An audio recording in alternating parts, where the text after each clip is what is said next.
C'est un véritable coup de théâtre qui a secoué le château ce dimanche soir. Alors que les élèves pensaient profiter d'une fin de week-end tranquille, le directeur a décidé de bouleverser totalement le rythme en lançant des évaluations surprises. Oui, surprises, et pas n'importe lesquelles. Les académiciens n'ont eu qu'une heure, montre en main, pour préparer une chanson tirée au sort. Une seule heure pour assimiler le titre, comprendre la tonalité, se l'approprier, et surtout, faire illusion. Car c'était bien l'objectif de cette épreuve inédite, vérifier qui est capable de s'accrocher même en plein chaos, et qui parvient à rester artiste quand la panique tente de prendre le dessus. Dans la salle de danse, le directeur a été très clair, chacun peut garder son texte pendant l'évaluation, mais aucune erreur de concentration ne sera pardonnée. Il veut voir de l'instinct, du naturel, et cette petite étincelle qui distingue un interprète d'un simple exécutant. Et comme si la pression n'était pas déjà assez forte, une petite option a été glissée dans les règles, si deux élèves sont d'accord, ils peuvent s'échanger leurs chansons. Une stratégie possible, mais risquée. Changer de titre en dernière minute, quand on n'a déjà qu'une heure de préparation, cela peut tout faire basculer.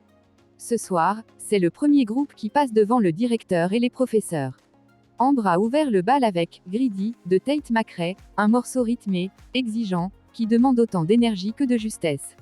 Elle a montré une vraie détermination dans cette épreuve flash. Puis, c'est au tour de Bastian de s'avancer pour défendre sa place, lui qui a tiré au sort un titre particulièrement délicat, Toutes les machines ont un cœur, de Maël. Une chanson moderne, pleine de nuances, très technique, qui demande un sens de l'émotion et du contrôle absolument impeccable. L'un des choix les plus difficiles de cette sélection surprise. Dans le reste du groupe, les titres n'étaient pas plus simples. Anouk doit revisiter un monument, My Heart Will Go On, de Céline Dion.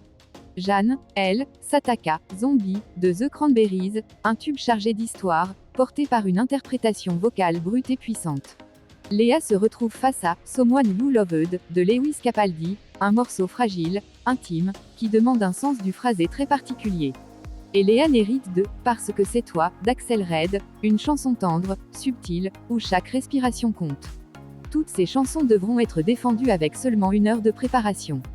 C'est un test d'endurance, d'instinct, et de résistance au stress.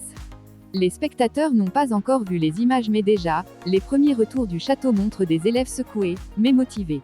Entre ceux qui doutent, ceux qui surprennent, et ceux qui pourraient se révéler, cette évaluation surprise pourrait bien redéfinir totalement les dynamiques de la semaine.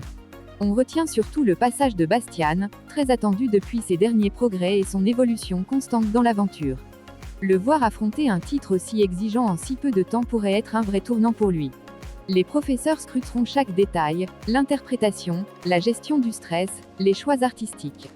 Rien ne sera laissé au hasard. Et ce n'est que la moitié de l'épreuve. Le second groupe, lui, passera demain matin à froid, sans le public du prime, mais avec toute la pression de ceux qui auront vu la performance du premier groupe. Le château s'attend à une nuit courte, remplie de révisions, d'angoisse, et peut-être d'entraide entre élèves. La semaine s'annonce déjà intense, et si les évaluations surprises deviennent une habitude, personne ne sera jamais vraiment en sécurité. Affaire à suivre.